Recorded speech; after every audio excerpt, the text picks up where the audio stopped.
Welcome to another episode of the Restoration Today podcast. I want to take a quick moment to give a shout out to this episode's sponsor, a network spanning all of the US and Canada, the TOMI Service Network. Consisting of members from multiple verticals, the TOMI Service Network provides members access to SteraMist technology, which is a powerful disinfection technology designed to adapt to any job site. Members also received marketing materials, member discounts, networking opportunities, and more through a new desktop and mobile app. Learn more today by visiting TOMIMIST, that's TOMIMIST.com, or by calling 800-525-1698. Hey there, thanks for checking out this episode of the Restoration Today podcast. Today, I'm very excited to be joined by someone who has been a mentor and a friend to me in the industry, and I've gotten to work with him in various ways over the years. He is the owner of Mammoth Restoration, a pretty big company on the East Coast, so it's Mike Bevilacqua. He is the founder and chief culture officer of Mammoth, and he has a lot of insight to share. I'm really excited to have him here. Mike, thank you for joining me. I am just going to toss it over to you first to have you kind of introduce yourself and share maybe a little bit more about Mammoth than the basics that I just said. Sure. Okay. First of all, thanks for having me, Michelle. You are quite the dynamo. I'm actually pretty excited to see where this journey takes you with your CNR magazine and everything else.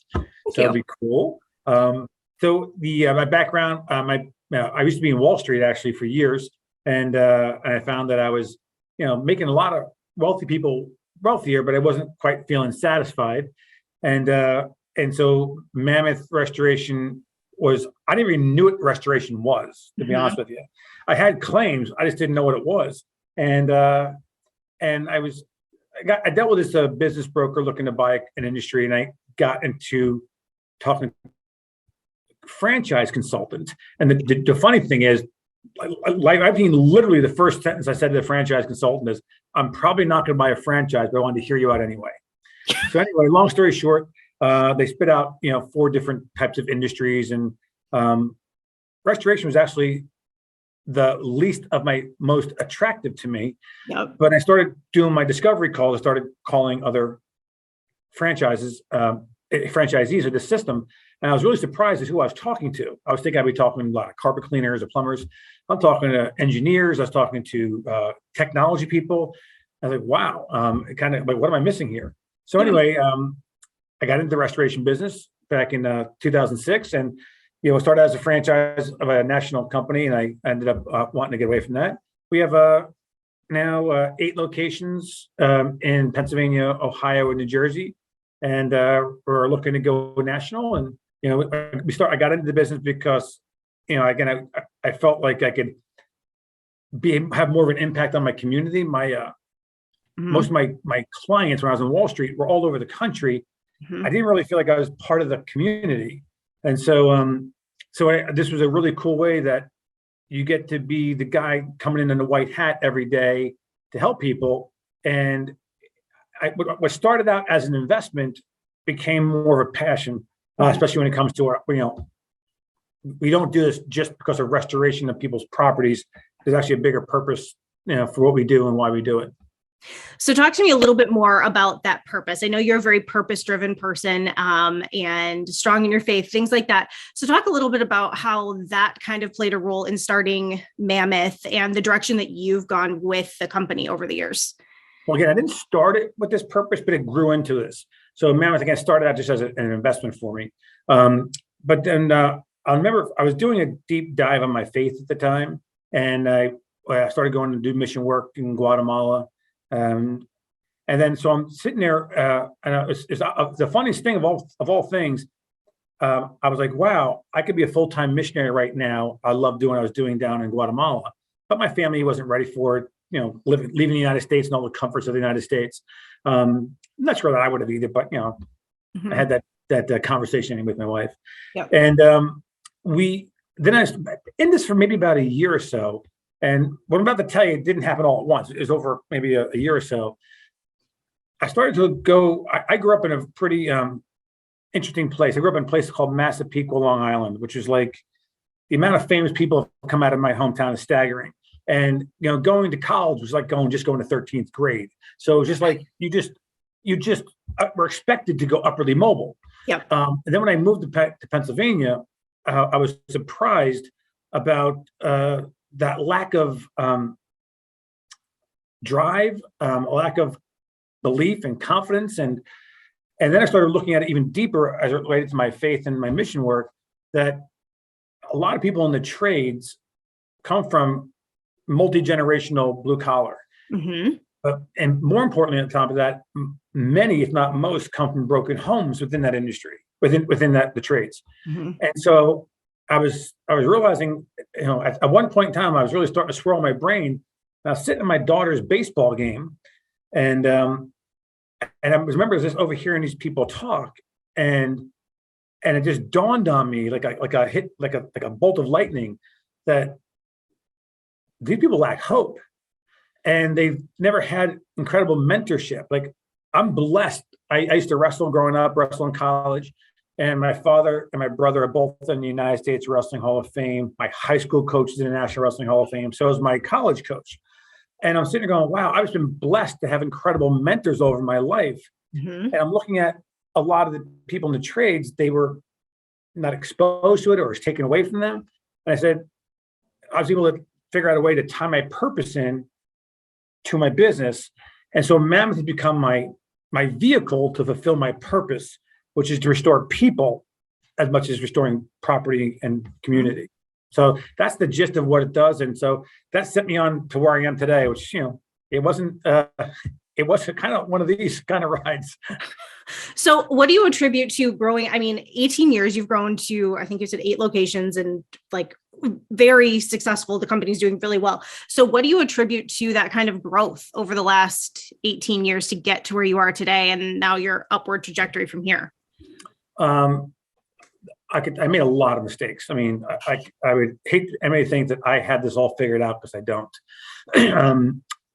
I will tell you, most of our success has come through pain, like the mistakes that you've made, and realizing that the pain was too great, either get out or change significantly. Where I really failed miserably at was, just because I talked about culture being important, that doesn't mean that culture was actually being driven. Yep. And so I had to prior to me starting my business, I never managed a person before. And managing people is extremely difficult than managing a project. They're two completely different things. Yep. And so then after the pain, I hired a lot of consultants. I probably spent $500,000 of consultants over the last 10 years or so. And so one of the things I think has been a key for us is that we're not afraid to, one, admit that we're wrong, and two, to apply something that we're being taught. Mm-hmm. Knowing that we're probably going to fumble and bumble and stumble as we're applying it. And then but just do it. And the big takeaway for me was, I'll never forget, it was I was having issues with my children at home, and like just not being dependable, not getting things done on time, and all that. And I'm like, that's the same thing that's happening at work. And I'm like, well, what's the common denominator? So I was the common denominator. And I will tell you, it was about, I kind of liken it to Old Testament and New Testament. And people out there who are strong in their faith, Old Testament was a lot of God's law, all this really going to go to hell. Or under the New Testament, it's God's grace. And I had to really learn to change my approach, not only to my children, to my team. And I had to spend much more time focusing on, I imagine a lot of business owners, especially started their own company, kind of like become the bottleneck and like the control freak and a micromanagement. And it was interesting that even though I wanted this vision over here, what I was doing was actually getting in the way of that. And I had to really learn how to be much clearer in, first of all, focus on culture first. Once I stopped focusing on the bottom line, and I started focusing on the culture, that's when everything changed. Now, I'll tell you, I'm sure a lot of people out there listening, they've been had days where I don't know if I can make payroll, Mm-hmm. And so, and it was when you at those rock bottom moments, and I realized that because I was under stress, I was also acting a certain way because I was focusing on numbers and not people, until I finally one day, after a long walk on the mountain, talking to God out loud, and I said, that's it. I'm focusing on people, and the numbers will take care of themselves. And that's by far where the big change has been, not just at work, but also at home with my children in particular. So when you talk about focusing on people, what does that mean? What does that mean the internal guts of the company look like to focus on your people? Great question. So the first and foremost, we had to define what our values were. Mm-hmm. I mean, we spent 9 months on this, 20 some odd people, all different roles and stuff around, and we had to clearly define what our values were. And so we have what we call it our operational values, the values that we use and how we operate. And what's interesting we've been able to do is way to measure those, which is very difficult to do. So started with that. And then also with the understanding is A, players are free. If you get the right people, they're not going to cost you. They're going to bring you more. That was a big mind shift for me because I was worried I can't afford to go hire this role because I don't have the ability to pay for that. And I wish I had done that 10 years ago. So it was started focusing on people, but then more importantly, how to grow people was the next step.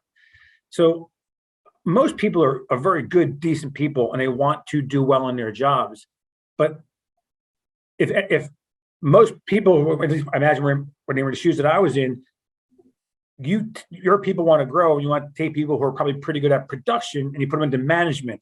Well, I'll tell you, that's normally a recipe for disaster. It's hard to teach management. They got to get them there. It's not an overnight fix.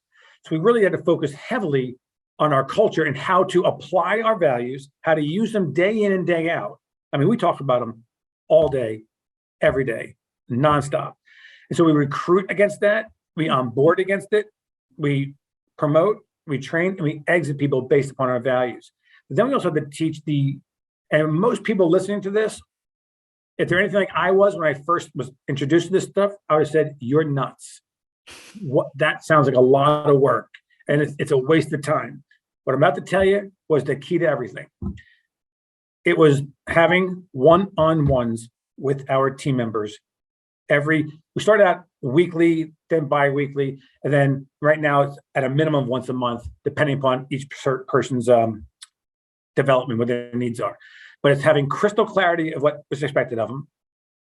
Do they fit us from a cultural perspective versus our values that we've identified?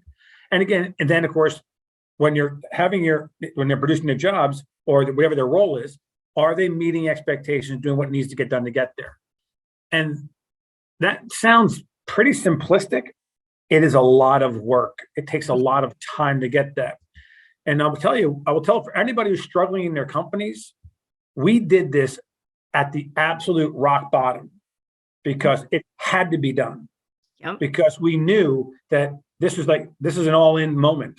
Mm-hmm. Like we can't continue to go on the way we're operating, not just financially. I'm talking about emotionally, and it's just the drain of the dealing with problems all the time because so-and-so didn't do such and such that they knew how to do, they just chose not to do, and that was rampant in lots of companies in lots of industries. And then this was one of those, make or break all in moments for us. And I'll tell you it by far changed everything. There's I can't remember which one of Lencioni's books. I always get him confused. He's the Ideal Team Player, or it might have been Death by Meeting or something. But they talk about two parts of the business. There's the smart part, and then there's the healthy part. The smart part is having all of your objectives and measurements and everything else like that. That's great. But you need to be healthy, which is your culture. And a culture, everybody has a culture, whether they like it or not, right? And so, yep. And by being purposeful of it and having we had people that were working in our company that are wonderful people, but going through this process, especially defining our values, revealed who shared those values and not. Mm-hmm. And one of my best friends who put quite a bit of money into our company, he was actually a team member here as well. Our values didn't line up. Doesn't make that my values were better than his values, but didn't line up. And so you're going to constantly be butting heads, and life's hard enough as it is. And so when you're dealing with a culture, you got to be in alignment. And a value to me is something you're willing to lose everything over, not to violate it. And so, and I'm not talking, we can go through a whole different podcast about that story, but it's having the courage to live by it and make the tough decisions by it. So I started focusing, that's a long answer to your simple question. It was culture, it was values, it was looking for people to fit those values, crystal clarity, and having the proper one-on-one feedback to tell that team member where they are, where they stand. Yep. Too many people, and I was one of them, too many people, well, we talked about it, so they must know. Mm-hmm. No, it was being crystal clear. Here's where you're doing well. Here's where you're falling short. What are we going to do about it to address that issue? Yep. And it's exhausting because it takes so much time, especially on the front end when your culture's not right or this is new to you. It's like having a second job, but it was worth it because, here we are. I feel like I got my life back, and it's a blessing. All right. So talking about the culture, I know when I was doing some recruiting and stuff for you, you are very careful about who you hire, and you have pretty meticulous processes in place and people, steps through the hiring process, but it's also not an exact science, right? And so, you do your best and try to make the best decisions you think you can based on the information but sometimes people end up not being a fit. And you've made comments about the culture at the company kind of takes care of it. It's not even, it's like those people almost show themselves the door when they don't fit, right? So what is that like? What do people discover when they get in? Is that your team? The culture is just so strong that when somebody comes in and it's not a fit, it's like they kind of just show themselves the door. Talk a little bit about that. Great. That's a really good question. That's something I'm very proud of, by the way. We did a team-wide survey, and I literally like the answer that we get rid of the people who don't fit. Mm-hmm. And so a good example is, remember, we recruit. So when we're going through recruiting, especially the higher up the positions go, we're very slow to hire, very quick to let go of somebody. Is that because that person has the most impact? And so especially financial impact, if they're at this level, they've got to be able to fit right away, or else they're going to cause a lot of damage.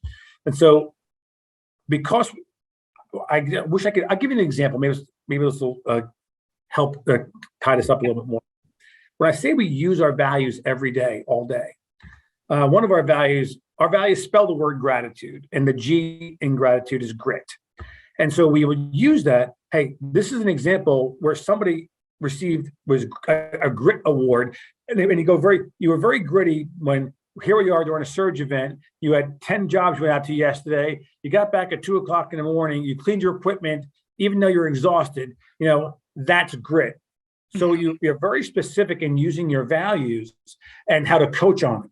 So, but on the other side of it is when somebody's not demonstrating that, then you use the opposite. Like, hey, when this and this and this happened, how was your grit? So, well, the best part of it is, and have you ever had a time where you heard your mother's words coming out of your mouth? Yes. Remember the first time that happened? Yes. It's like, what the heck was that, right? Yes. As a mom, that's when you know that she did her job, right? And so when we're hearing that, when you start hearing this coming out of your team's mouth, mm-hmm. when the team is saying that wasn't gritty, when the team is saying that wasn't dependable, it's not the manager. It's the team. And of course, our mechanism that we have are regular one-on-ones and how we go about doing things, plus what we are measuring, helps us highlight where's an issue.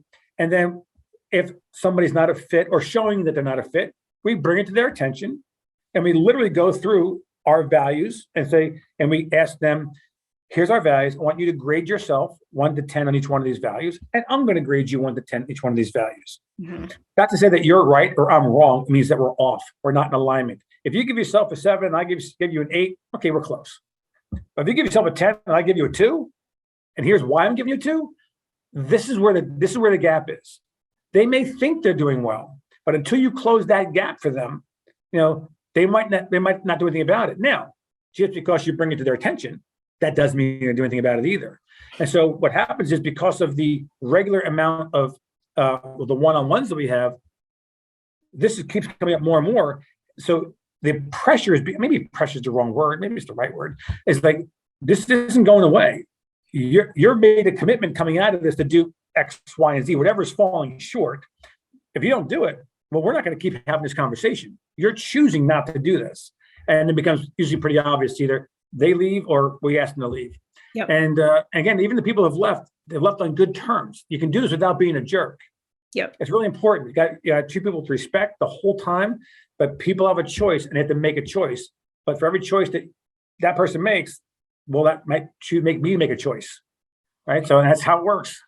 Yep. And sometimes that decision's not easy, right? Like I know any owner struggles with, well, this person's like a top performer, but they don't get along. And then, right, that makes it toxic for the rest of the company. Then everybody else is mad. I would completely challenge that. Yeah. I would say, no, it's the other way around. It should be as easy as it possibly can, because if they're not a fit, they don't belong to be here. If your values mean something to you, that's an easy decision. Yep. And the money, if you're looking at the like bottom line, if you're looking follows. at somebody's bottom line, that's a different story. But then that means, again, I'm not saying it's bad to do it that way. I'm not doing it that way because, again, if your culture means something to you, it means everything to you. And so if that's a toxicity, it ain't worth it. Yep. I would look at a lot of these professional athletes, right? There are some phenomenal athletes that are cancers on companies, on teams, and like get rid of them. Listen, I'm a New York Jet fan, and I grew up, against the Patriots, but the Patriots, they didn't win with the best talent. Yes, they had the best quarterback of all time. He's one out of 53 guys, right? You still need a guy to catch the ball, run the ball, block, tackle. I'm like, they won year after year without the best talent as a whole, but they had the great culture and people that fit their system. And so, and if you're a culture-based company, that is an easy decision. Okay. So a lot of times when people hear culture, they think about like the actions that a company takes to show appreciation and like the little things that also kind of help build a culture. So what are some of the more regular things that you do for your team to make sure that they know that they're appreciated as well? Well, one thing I read a lot, and first of all, I have zero original thoughts. I'm a pretty good aggregator of other people's ideas.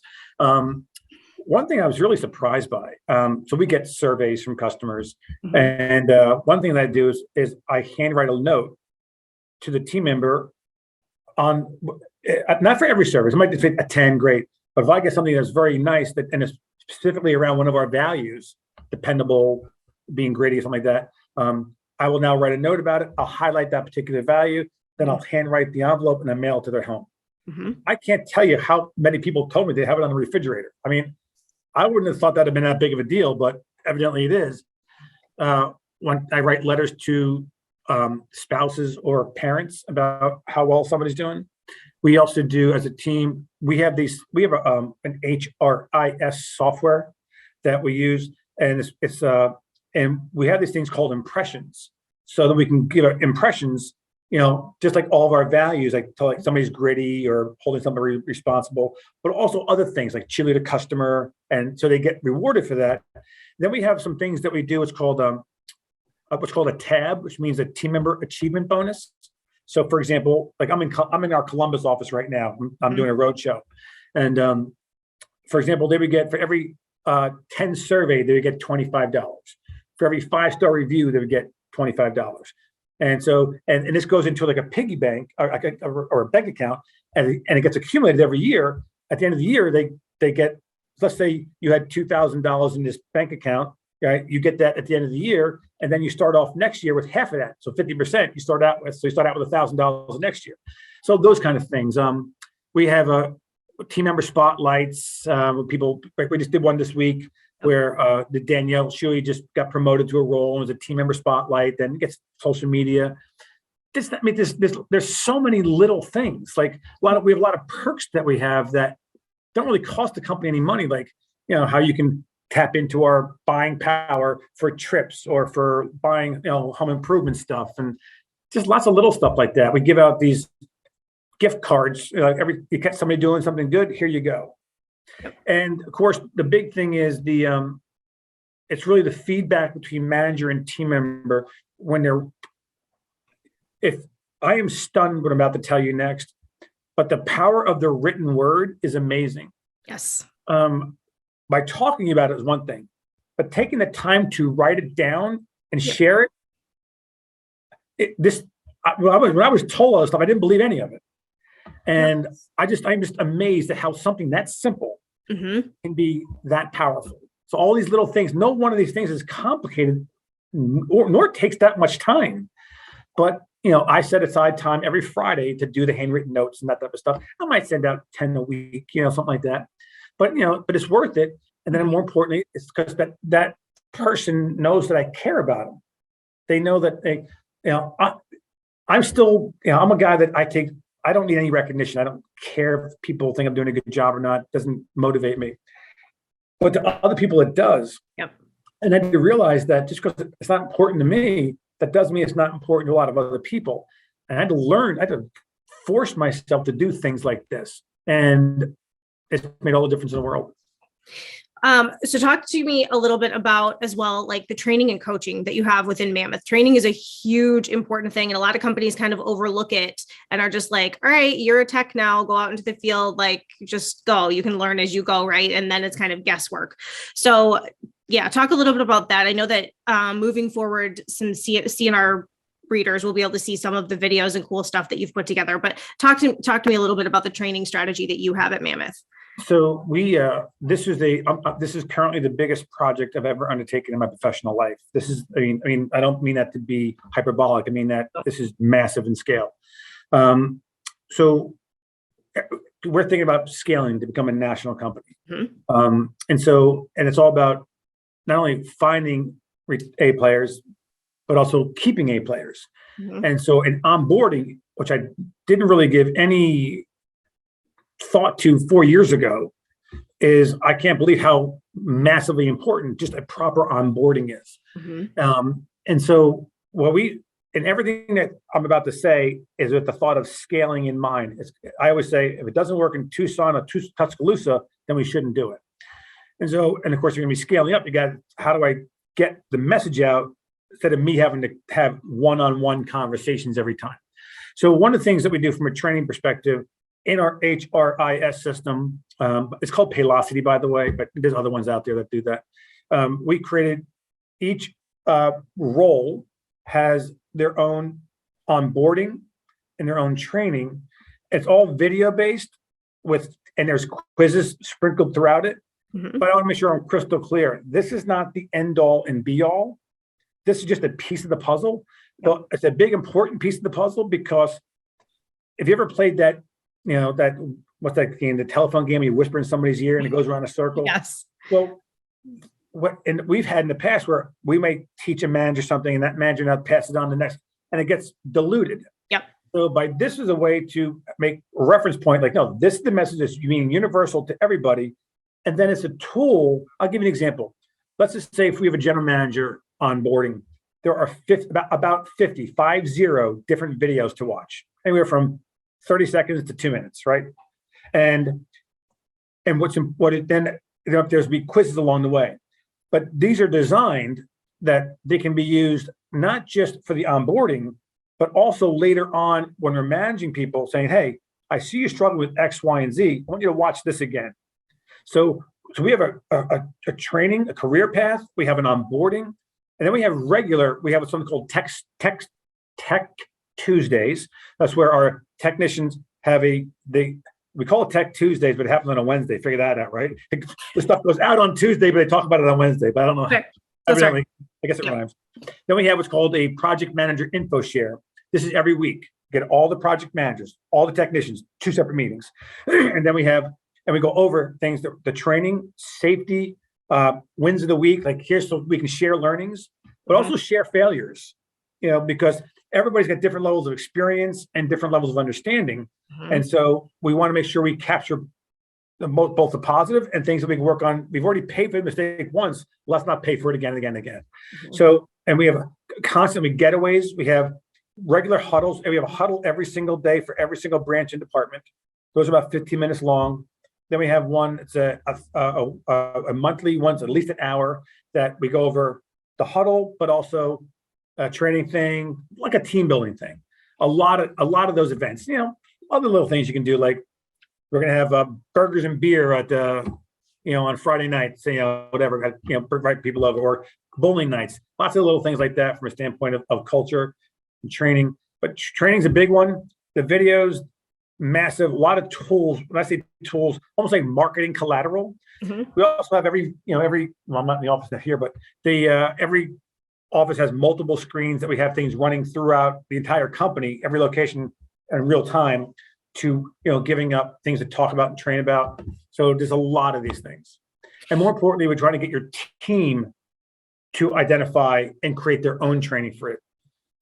So who do you have on your team at Mammoth that's helping create all this? I mean, this is a lot of collateral. And then if you're talking about stuff rotating through screens throughout, who's coordinating all that and making sure that everything's working and all that? We have one guy, his name is, one guy who's been instrumental to Mammoth and it's not just the collateral. He also happens to be a tech guy, and he was able to really get our workflows to help as well. So that a guy named Mike Bennett, and it's world class is the best way to describe it. It's he used to be if you ever seen Woodward, is like those extreme sports. Camp Woodward is probably the biggest in the world at what these guys do.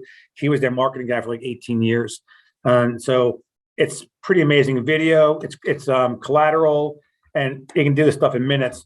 And so he's able to tie all that stuff together, and plus the internet, plus the social media stuff. So it's pretty incredible, actually. And we have but this is really it's marketing, but also technology blended together. So, okay, talking about the technology side of things, and this is kind of going more into the field and stuff like that. I'm curious if you've brought any interesting technology components into Mammoth in recent years that more help on the loss side. I know there's like Matterport, DocuSketch, things like that. Yeah. But is there anything else that you've brought in that you felt has really helped the restoration process? Your cell phone. I mean, we didn't bring it in, of course, but that's the most powerful device I've ever seen in my life. It's unbelievable. Yep. We have DocuSketch, which is like Matterport. What's it called? Hover, and lots of different technology. We did this thing called, we use this HRIS system, which is not really for production. We use the Next Year Dash platform. We've used Mika. Yep. We use Mika. Kind of some other stuff too. Those were good answers. I know Hover just announced an integration with somebody this week. Now I can't remember who, but anyway. Okay, so tell me more about your leadership team as well, and the structure of your leadership team. And now you also have a leadership council as well, right? So is that a little bit different? What does your whole leadership structure look like at Mammoth? Well, I'm going to answer it in three different ways, because you said the whole leadership structure. So we have the leadership team it's me as the chief culture officer and the CEO, and I have my department heads: finance, human resources, marketing, operations, sales. So that's the leadership team. And then when it comes to the leadership, the rest of the leadership, so we have branches. We try to be as lean as we can, so we don't have lots of different layers. So we have our general managers are the ones running the location. Of course, each office, depending on their size, determines the staffing. But we're all centralized, with the exception of our production, which is at each location. Everything else is centralized. I mean, everything. Sales is centralized. Even though it might be a local person on the ground, it's managed through a central person. Okay. And so that was critical, not only for consistency, but also for scalability. Yep. So then but the thing I am by far the most excited about, which I think is the next level type of thing, is what's calling our leadership council, which is, a lot of companies struggle, especially in this industry, about having a bench of leaders. You got to develop them, and that just takes time. And from a cultural perspective, we were struggling getting really good information flowing up and down. So we had our leadership team and our general managers, but you're only as effective in that branch with the general manager if he's your voice, because you got to let the general manager as an example. So this became a platform that we can get ideas to bubble up. If you ever seen the show The Undercover Boss, right? Like they make these decisions up here, but they don't know the impact it has down here. Yep. This is almost like a representative democracy, really. It's like you get each office is represented, and at least every role in the company is represented.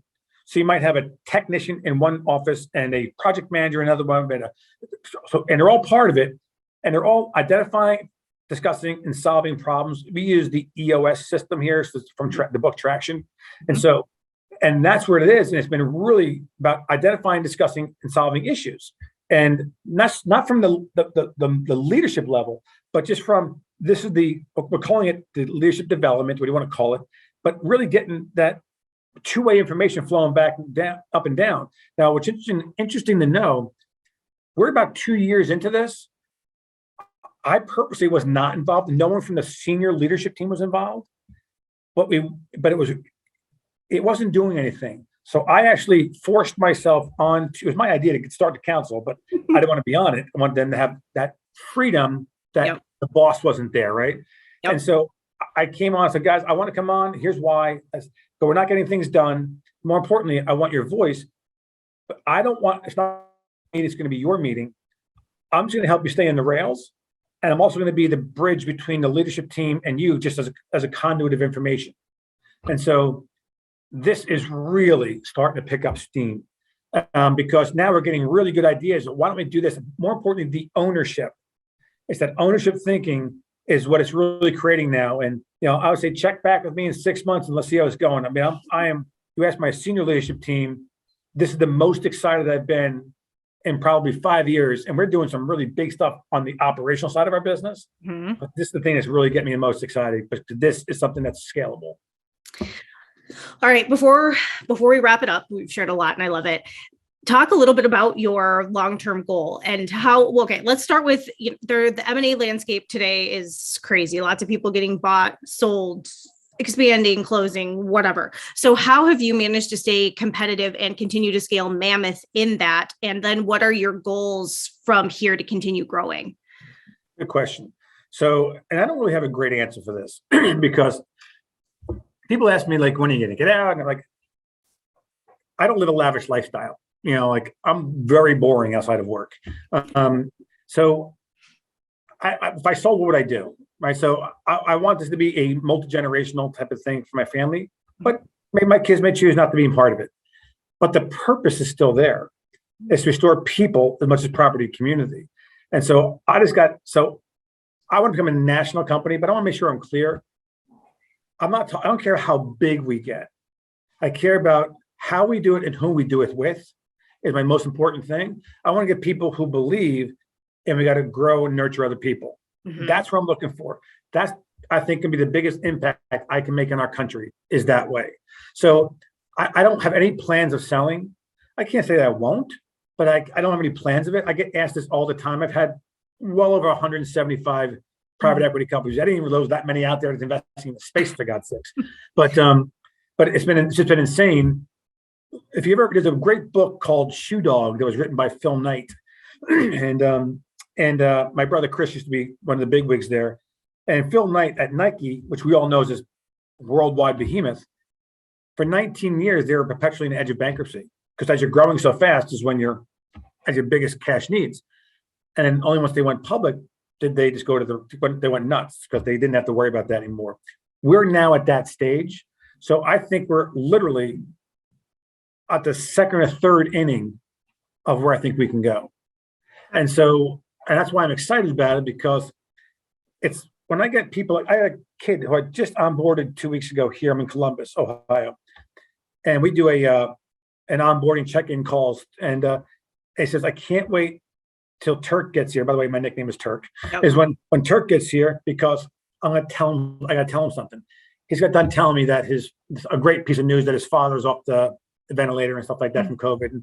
And that's cool because that's the stuff that I get excited about. You're making a connection and an impact with that person. Yeah. And can that person go next level? We'll see. But we're going to give that person every opportunity to go to the next level. It's up to them to do it. So then my long-term goal, people think I'm nuts when I say this. There are, 15,000 restoration contractors roughly in the U.S. Most industries, the top 10 or 15 are about 75 to 80% of the industry. This industry is the exact opposite. We have the top 10 or less than 15%. And if we're a 100 to $200 billion market, take whatever one you want, I'm pretty sure I can get 1% of the market. Okay. So if we're 1% of the market, we're at least $1 billion company. Okay. I can't believe I've never asked you this because I've wondered for years, where did the nickname Turk come from? Funny story. Do you know the Baldwin families who are the actors? Yep. So I grew up with them.